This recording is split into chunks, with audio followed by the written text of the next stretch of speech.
morning, everybody. I am Franscesco Bandarin, the Assistant Director General for Culture at UNESCO. I'd like to thank you for coming to this press briefing on the situation in Syria, but I will say also in other countries where UNESCO is actively trying to contain the damages to cultural heritage and, or in many other cases, remedy to situations that we have inherited from conflicts. Now, I think I will give you a few information on things that are happening at the moment, very briefly, and then of course I'm here will be very happy to answer to your questions. The most important situation is, of course, at the moment is Syria. As you know, the country is undergoing a very bad conflict that has hit cultural heritage in all its forms to an unprecedented level. We have lost very important heritage sites that were somehow, sometimes even inscribed in the World Heritage List, therefore under the protection of the international community, such as Aleppo, now the famous Umayyad Mosque where the minaret was destroyed a few months ago, the Souk in Aleppo, bombing of the Crusader castle of Crac des Chevaliers, another World Heritage Site, damages inflicted to areas that are also under protection of UNESCO, such as Palmyra, such as the northern cities of Syria, and many other situations that, of course, you know because they've been reported by the press. What we have tried to do in the past 2 years during conflict is very difficult to intervene and create an awareness, local awareness between armed forces. There is at some point, we are not able to really do what we would dream to do, go there and stop the conflict and prevent damages. But unfortunately, that is not possible. So what we try to do is to maintain the highest possible level of information on the situation. I had created a group that met regularly every month in the past 2 years, a group of people that have information on the situation on the ground, because they have contacts, because they can exchange with those who have contacts, such as the many archaeological missions that operate in the country.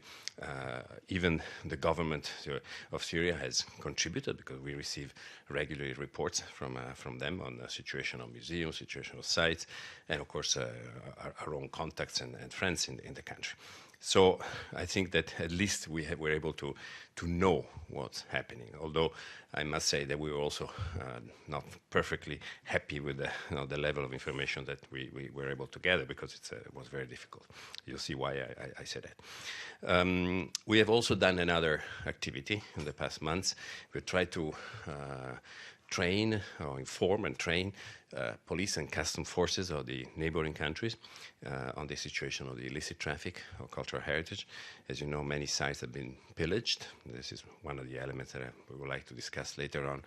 And this pillage has, of course, generated an important traffic of material, archaeological material, cultural heritage objects, and so on, that is now then channeled through illegal systems of traffic into other countries and the markets and so on. So by doing this, we have raised the awareness in neighboring countries on the situation of traffic of illicit traffic of cultural heritage. We have mobilized, of course, a international custom organization, which is a partner to UNESCO in the management of this issue. Interpol, which is the official partner for the international force of the international organization of the police forces, and so on. Some results have been achieved. Some objects have been retrieved in Beirut, in other parts, and of course there is a higher, awareness of this phenomenon. Again, this is a phenomenon that travels through illegal and clandestine channels, so it's not easy to control completely. It's like a drug traffic or traffic of weapons, so it's not something we can, that travels on the open air. So it's something that we certainly have, intercepted a very, very small amount of what has been pillaged. The situation in Syria, unfortunately, is not only dominated by the conflict, which is, as I said earlier, very destructive and has been very destructive on many heritage sites, but also the loss of control of the territory by governments, local governments, central governments. The consequence has been a massive development of a phenomenon which we think is extremely dangerous for cultural heritage, and I would say lethal to cultural heritage, the illegal excavations in archaeological sites. This has happened everywhere. All the sites of Syria that with some important value, from the ancient Sumerian city of Mari to city of Ebla to Apamea, Palmyra, etc., etc. All of them have been subject to this phenomenon. Some of them to an extent that is unimaginable. I think you've all seen the images, for instance, that are circulating on the web on the situation of the site of Apamea, which is an Hellenistic city on the northern Oronte River, and it's completely destroyed. Thousands and thousands of illegal diggings, and a site has a value not only for the monuments that are exposed, but also for the values and objects that are underground. And when this is lost, the scientific value of the site is clearly compromised. So there is an issue there of control of these sites, and it's difficult to do it, but certainly of primary importance. Now, in order to try to do something, we have proposed a project to the European Union. I'm very happy to announce that the European Union has agreed to finance with 2.5 million euros an initial project. We received the money yesterday, so it's now official, and we are launching this project in the coming months. We will be basing a team in Beirut. We have an office in Beirut. Of course, it cannot be for the time being based in Syria, but as soon as conditions will allow, we'll move into the ground. This team will have essentially 3 tasks.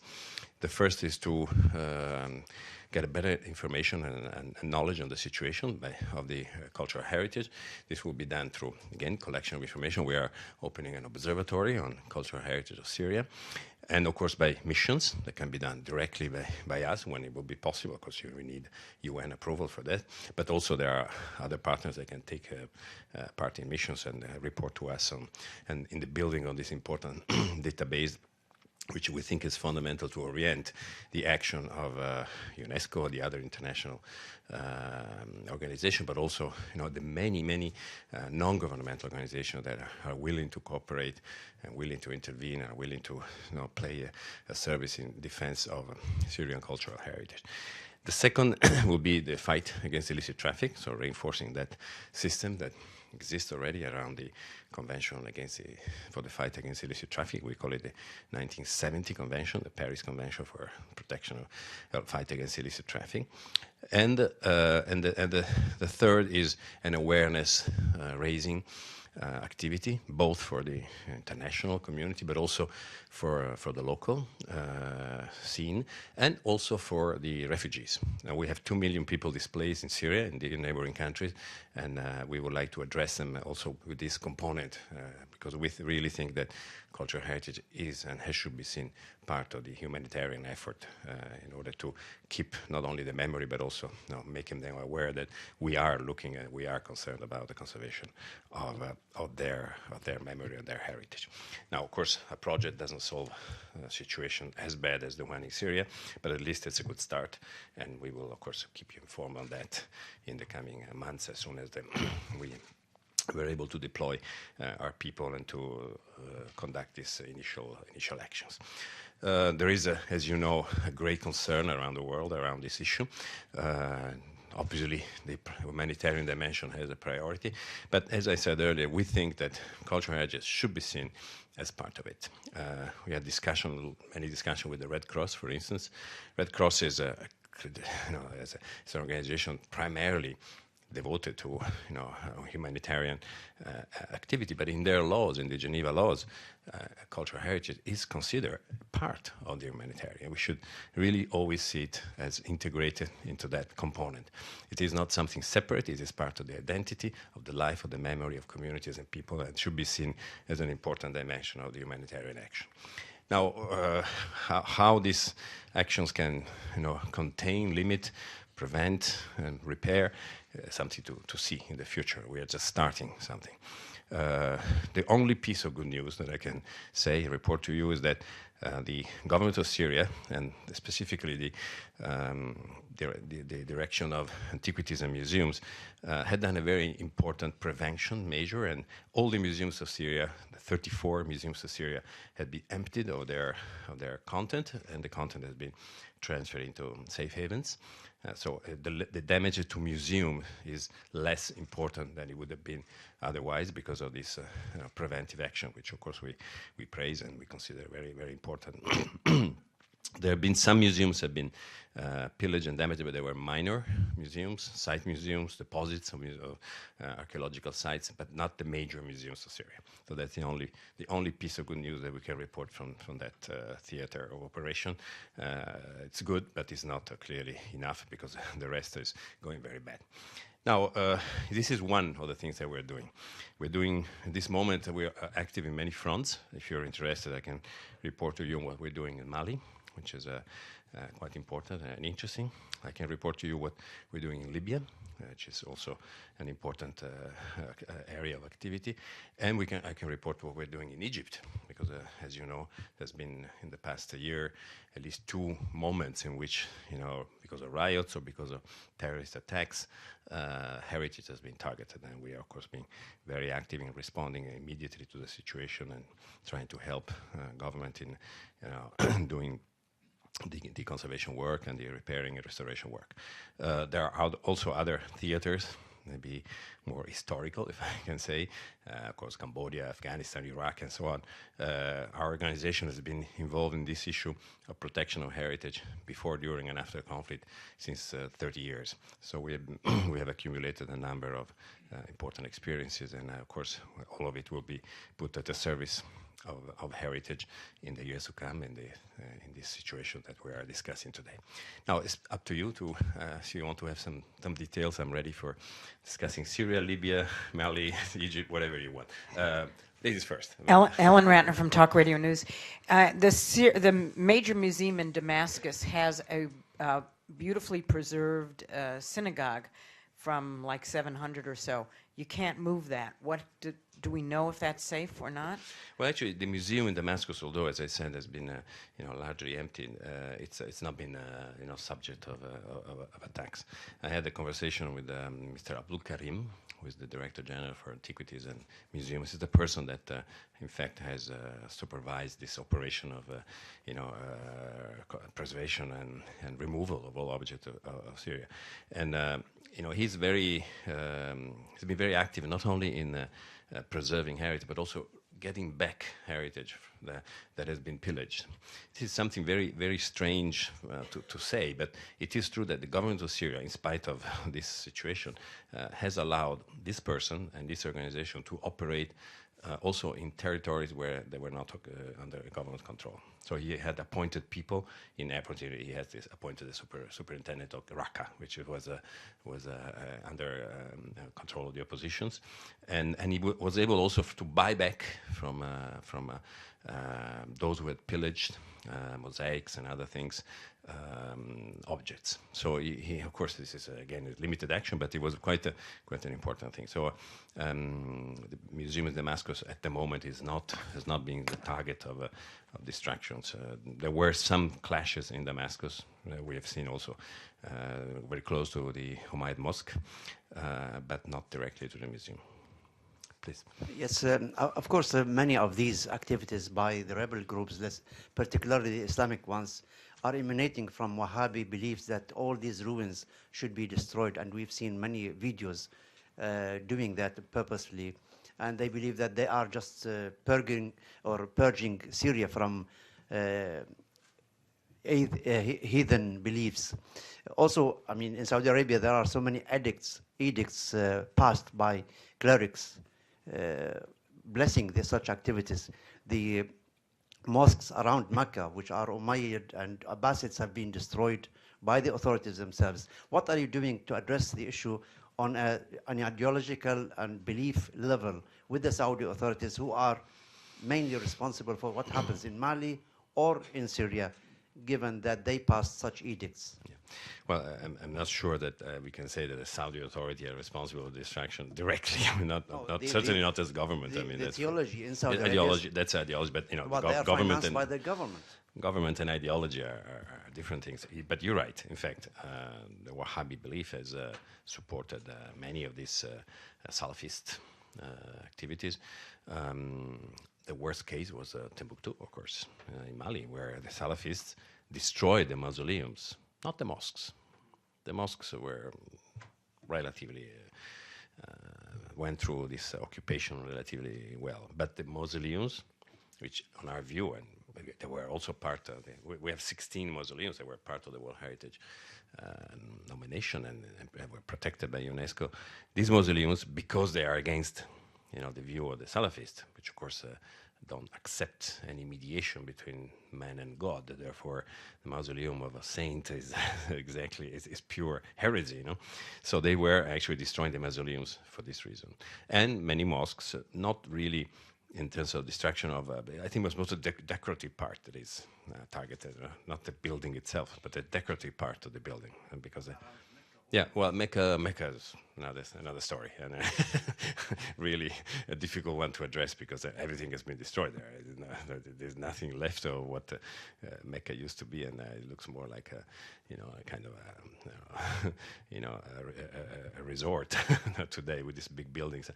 But it is true that this ideology leads groups that perhaps, of course, have no direct, not a high level of cultural training, to destroy elements that are very important for the local communities and very important for global heritage considerations, because they are against their ideology. So that happens.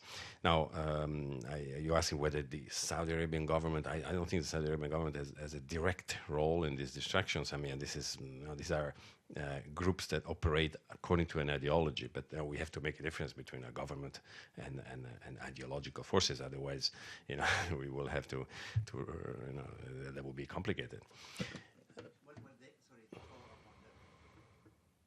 Of course, the Saudi government can stop financing such clerics who pass such edicts to destroy the heritage. This is a very it's very indirect. Belongs to all humanity. Of course, the Saudi government supports as being the land of Islam. I mean, supports heavily the clerics, and they have their own views. But we have to address those who are directly responsible for the things. And by the way, just for your information, there is an important dimension that came out of the destruction of the Timbuktu mausoleums. The International Criminal Court has opened a prosecution for this destruction. We are witnesses of this investigation. They sent their attorneys to Timbuktu jointly. We had a mission to look at the situation, and they are now indicting the people that are responsible for the destruction. Of course, the people responsible for the destruction are probably lost in somewhere in the desert in Sahara. So, but the moment this trial will be done and perhaps people will be sentenced, I think it will be a very important moment, because it is a big message in terms of of the orientation of the international communities and the tools that we have available for the protection of heritage. It will be a premiere. Now a lady. Okay, now we do one-on-one, please. Mr. Bandarin, could you address a bit the red list that has been established for Syria? Yeah, that actually was done by an international non-governmental organization called ICOM, International Council of Museums, which is a partner of UNESCO for everything that has to do with museums. And they're part of this group that I mentioned earlier, the one that meets every month on Syria. ICOM establishes the red lists as a preventive tool. The red list is not a list of objects that have been stolen. This is a list of objects that have a great importance for the country. So they've done one for Mali, they've done one for Syria. They are extremely useful as an awareness-raising tool. They have not to be confused with the list of stolen things that you find in the Interpol databanks or even in our databanks.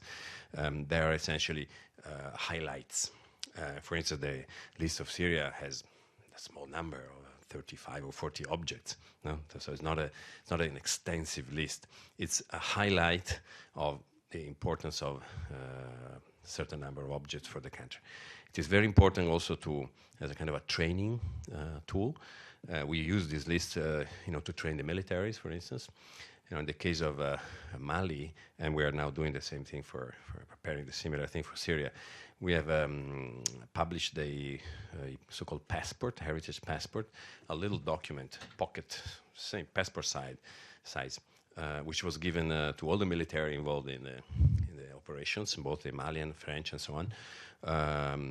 We printed like 10,000 copies and we shipped them to them. And it was actually very useful for just to raise the awareness of those involved directly in the operations. A soldier not necessarily knows what a mosque value is or what is an object of value. So this red list have a very important role in awareness raising, but they're not a tool for retrieving objects or things like that. You. Thanks a lot. Thanks for doing the briefing. I wanted to ask you about Malula, the Christian town in Syria, and whether you find beyond the kidnappings, whether there's been destruction. And also there was a report in Time magazine, it's 2012, basically saying that groups affiliated with the Free Syrian Army were involved as a way of financing their rebellion in selling the antiquities. And I wanted to know, has UNESCO looked into that? What can you say about who actually... whether and is there any kind of UN reporting on that? Well, the case of Malula, of course, it was very much in the media. This is a very interesting place, probably the last place on earth that speaks Aramaic. it's a very important place, therefore, for traditional reasons. And Aramaic was the language of Jesus Christ, and in the past.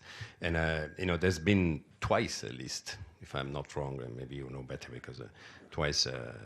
Occupations by armed forces, which have created enormous disturbance in the community. This community is very small, and it's extremely fragile. I mean, I don't know the numbers, but we are in the order of a few thousand people left that speak this language. So I think it's a very important heritage, not only in terms of physical heritage, but also in terms of intangible heritage and this presence of this Aramaic-speaking population. I think is a value for the world. It's a very important thing. So there is a concern there. And again, it's not easy for us to go there and kick the occupiers away. So we can only express what I'm just saying. Stress the value of this community. As for the other thing, I'm not sure I can answer, because these are rumors, and very often it's very difficult to check whether armed forces are directly or not involved in illicit trafficking.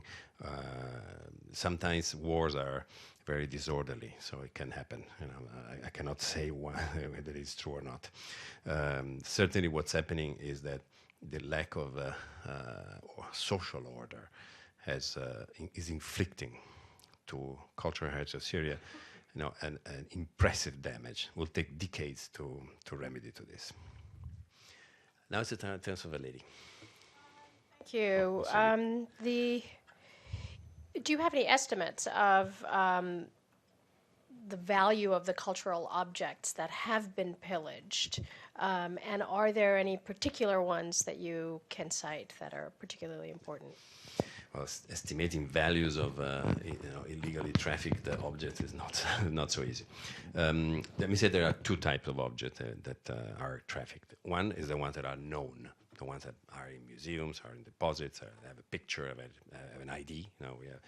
And the others are the ones that are excavated illegally. And it's very hard to know how many, because they depends on the result of the illegal excavation. So what we can do is to assess the situation on the other side, very often in markets or at the border. The police has been able to identify and stop and actually retrieve some of these objects. Mostly the ones that we have seen have to do with the Palmyra. Because Palmyra had important deposits of statues, and they were pillaged, but we found them, a lot of them in Beirut. And of course, other minor, smaller objects that but you can find underneath, more coins and stuff like that. It's very difficult to give a value. I don't think we can express a monetary value for sure. What I'm saying is that certainly that the integrity of an archaeological site has a value, enormous value for science.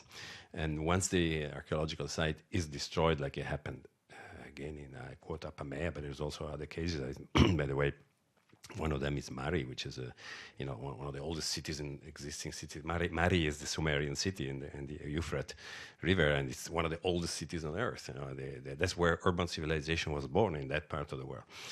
When these sites are so pillaged and destroyed, they lose their scientific value. We don't know. It's illicit excavation, but because we don't know, we find the holes and we don't find the. We will probably at some point in certain markets that are where of destination will find these objects, and there is again a very active watch by Interpol and by the custom people. A data bank of non-registered objects is very difficult to compile. So we're now also working with the scientists on another kind of operation, which is object identification procedures, which in fact follow the same mechanism, the same technology of face identification, the one we will soon find in an airport. When we will, it's actually quite promising because. By using this object identification technology, you can then scan the web with this technology and identify whether these objects are on sale, for instance, on eBay or other mechanisms. But this is really the next generation of of response to this illicit traffic. So sorry, maybe my response is not, my answer is not complete, but there's no monetary value that we can attach to archaeological items that are excavated because they were not for sale in the first place, so they didn't have a monetary value. They have a scientific, cultural value of great importance. Ben? Hi, Ken. Thanks for Gender coming. balances. Can you tell us more specifically about specific, churches, synagogues, mosques that are well over 1,000 years that have been seriously damaged or destroyed by the fighting? Well, we don't have yet a full data bank on Syria, right? There will be soon, as soon as we launch this observatory, a possibility of doing a more accurate estimation of this. Certainly, a number of things are visible. Clearly, the mosque of Aleppo has been hit. Churches and in general, churches and religious buildings are very often the target because they represent, for the community, they represent an important element of identity. And therefore, we had the same problems in Cairo, for instance, in Egypt. In Egypt was even worse than in terms of targeting churches. The Coptic churches were under severe attack in the past year. We had to even send a mission to assess all of them. Damages are very, very severe. Some of them have been burnt and so on. But we have at least 10 or 12 churches in different parts of the country that have been. Our government is very aware of this and very concerned. That's why we had immediately a mission to assess the situation. Maybe the monumental values of these churches is not very often is not that great. Most of them were actually modern buildings or relatively modern buildings, but the religious cultural value is very high. But are there any specific churches, synagogues, of tremendous historic value. You mentioned the Yeah. Aleppo Mosque, obviously, Of but, course, but Syria- churches Syria- and synagogues specifically as well. Syria is again one of the cradle of civilization. So you can find all sorts of things. In fact, the Islamic history is from the 7th century on, but before it was a cradle of Christianity. So you find a lot of these elements. Now you're asking how many are damaged and so on. We don't have a full picture yet.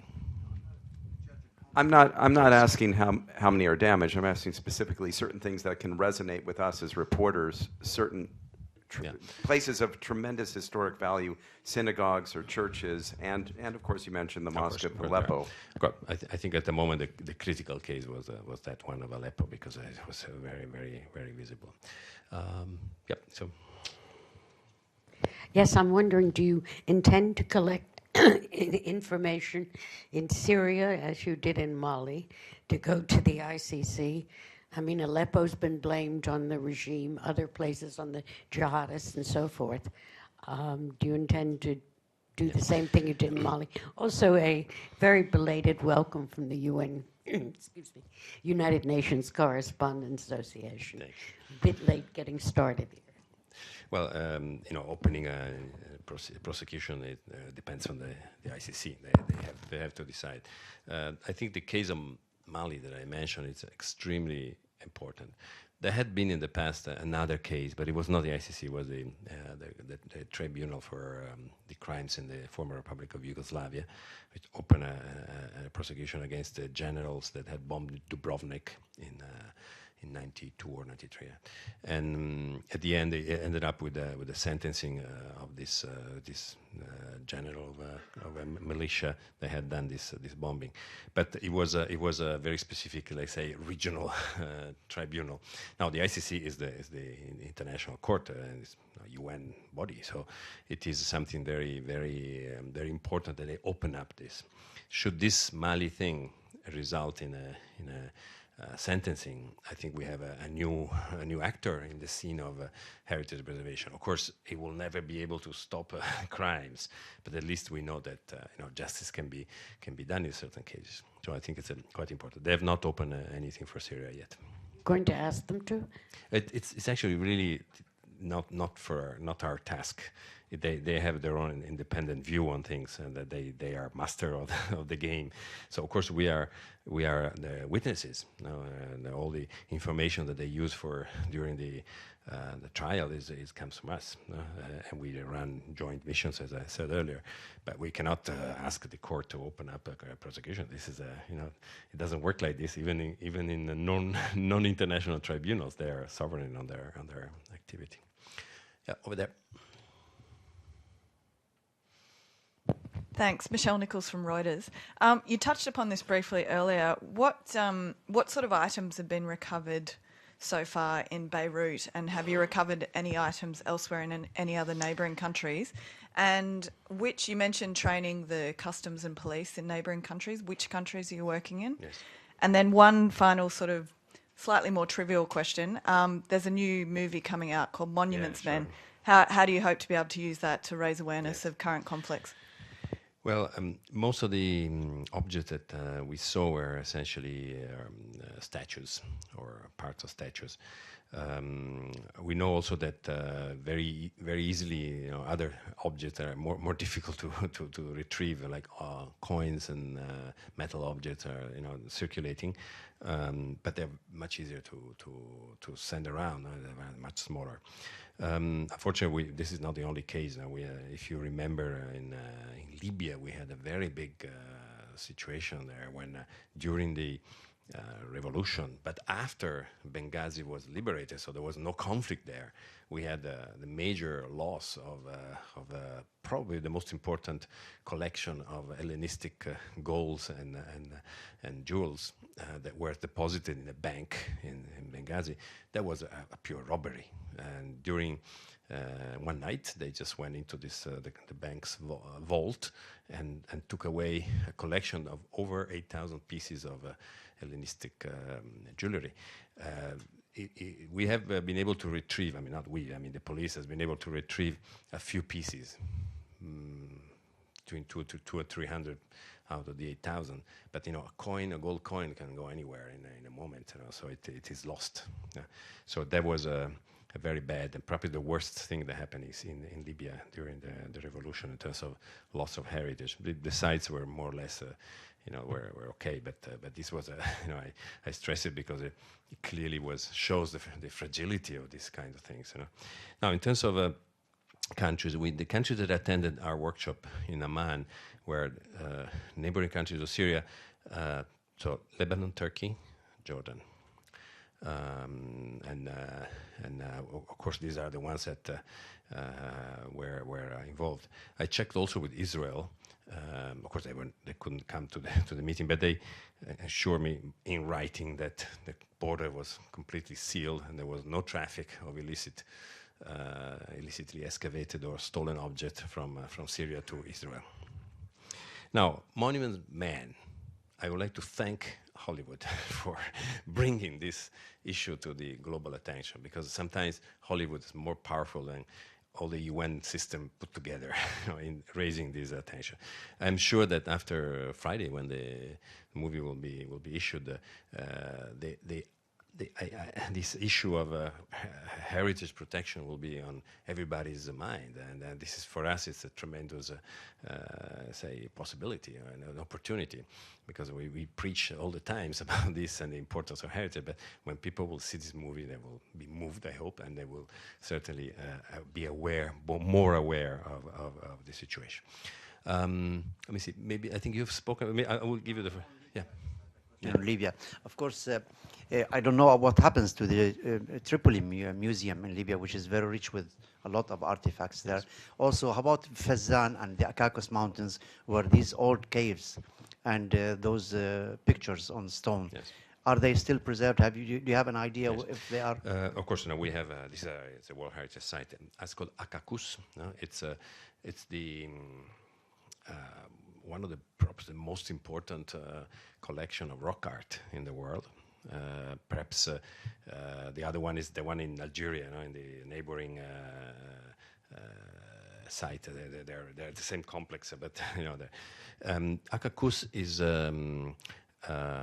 it's a collection of rock art. So imagine a desert area, mountains, and thousands of drawings in the rock. They are, unfortunately, the area is not a very safe one. So we are planning actually a mission in March, and I've been invited to go. I would love to go, but I'm not sure the UN will allow me to go. It's not safe because it's very close to the area where all the Salafists are hiding and so on. So sometimes there's been attacks.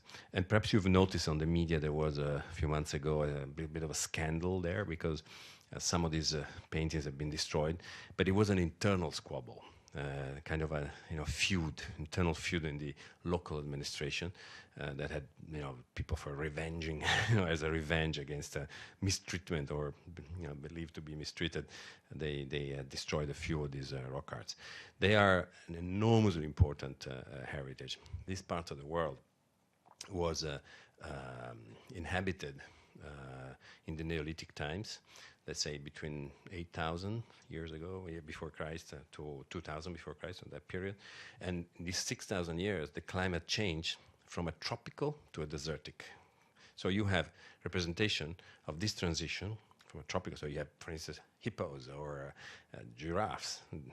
They are typically tropical animals, to Mediterranean style, Mediterranean or moderate, temperate weather, like cows and things like that, and then camels. So you have this history of the world in these panels. It's really an extraordinary site. We also have a site in the desert of Libya called Gadames, which is an historic city. That is one of the projects that we are developing now with our office there to preserve the city. Again, that's not a very safe area. It's about 1,000 kilometers south of Tripoli. As I said earlier, and I confirm, the heritage, especially the sites of Syria, had gone through the revolution with limited damages. Well, of course, the revolution didn't last very long. It's not like 2 years of war like in Syria. It was maybe 6 months. They were never theater of battles or confrontation between groups. So, and in a way, they had their administration remained in place, which is very important. But sometimes if the administration leaves, then so we have sites like Sabrata, Leptis, Magna, and Cyrene. They say survived well the revolution. What's happening now is more worrying, of course, because there are a lot of pressures for land occupation and so on, especially in Cyrene, and we're quite concerned with that, because there is less, say, control by the government on the movement of the population and the private interests, land speculation, and so on. So we have I cite the case of Cyrene because that we have many problems with, constructions inside the archaeological area, which are of course creating damages. They're not, say, directly war-related damages, but they are part of a, say, change or loss of control of the territory. Is it safe to say here that this doctrine, the Salafi doctrine, is the biggest threat to world heritage, especially from Afghanistan, Pakistan, all the way to Nigeria? Certainly, if you take world heritage globally, there are many other threats, I can assure you. But in these conflict zones, it is one of the threats. It's clearly, the case of Timbuktu is quite evident. You also spoke earlier, right, or not? Yeah, but I had a question about what sort of recourse you have. What sort of punishment is there against traffickers? What sort of legal lees do you have to combat against governments that don't do enough to protect these historic sites? Well, there is a law called international law called this convention. The convention is a kind of a reference, a framework law for national laws. So many countries have all the countries have national laws against illicit traffic, and they cooperate through this system of this convention and through the Interpol. So if somebody traffics illicitly an object, it is a crime. It's like trafficking drugs, or it is a crime that is punishable by law, and we very often act as informers of police and Interpol. Normally, I must say that this traffic, which represents probably the third or fourth, say, organized crime, illicit traffic in the world after drugs, weapons, human beings, and so on. But it is estimated about 7 billion. That's a rough estimate. It's a scholarly estimate of $7 billion a year value compared to maybe 75 of drugs. That's so it's smaller, of course, but it is big. And very often uses the same criminal organizations, the same mafia channels, and so on for the transportation. But, and I hope that's why Monument Man is so important. People are not aware; they don't think that this is a crime. They think it's lesser crime. So in a way, they escape the law, more easily than the other traffickers because it's not considered such a crime. And that's why you find sometimes objects on sale. Even on official auctions, which it's quite a surprising thing. Also, very often because of national legislations are different from one country to the others, there is a presumption of good faith and bona fide thing, and so on. So if you have proved that you bought something bona fide, then you are actually entitled to compensation. It's a difficult business.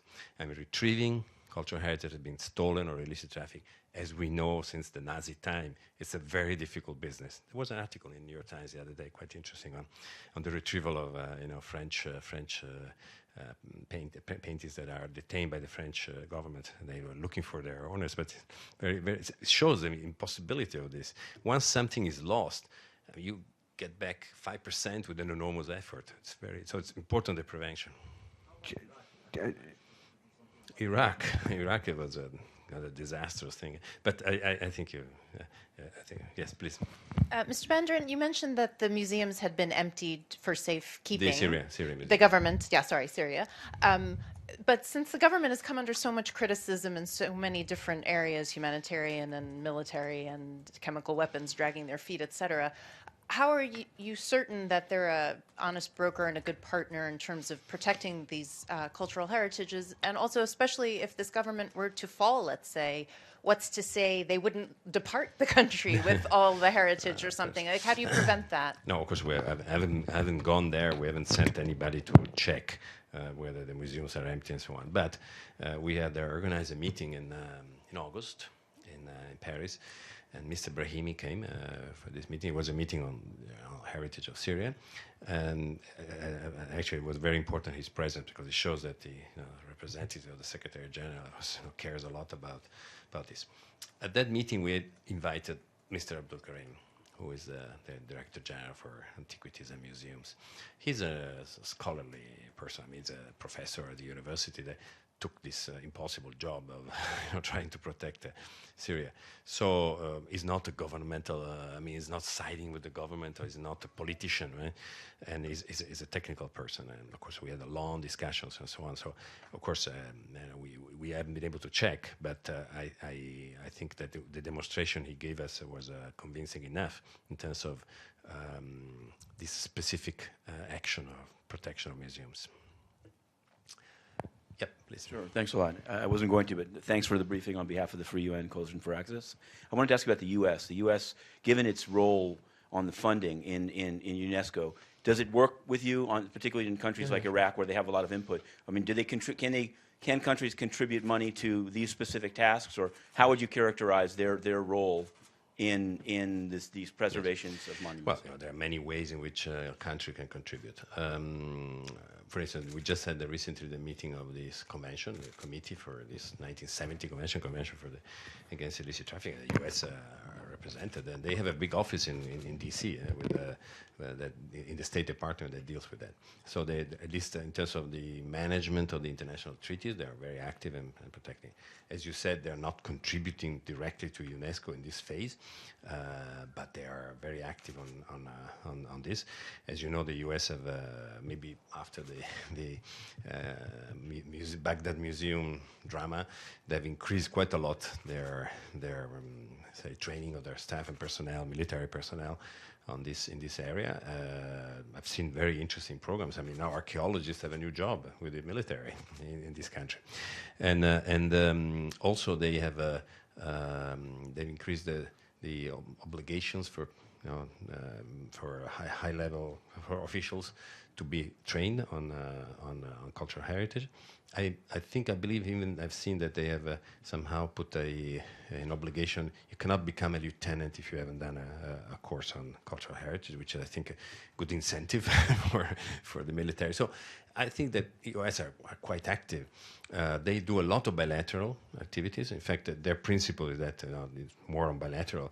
In this issue of a return of objects, for instance, they really praise and prefer the bilateral relationship. They signed over 20 agreements with the different countries for return, and some of these are getting to good results. You remember the return of the objects to Peru from Yale, and it's going on a daily basis.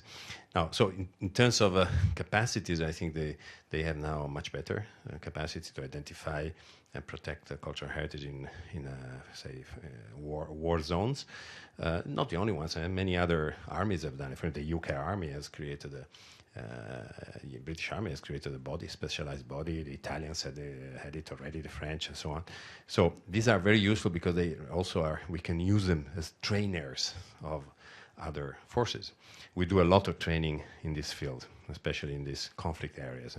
And very often these armed forces personnel are used as expert for the training of staff.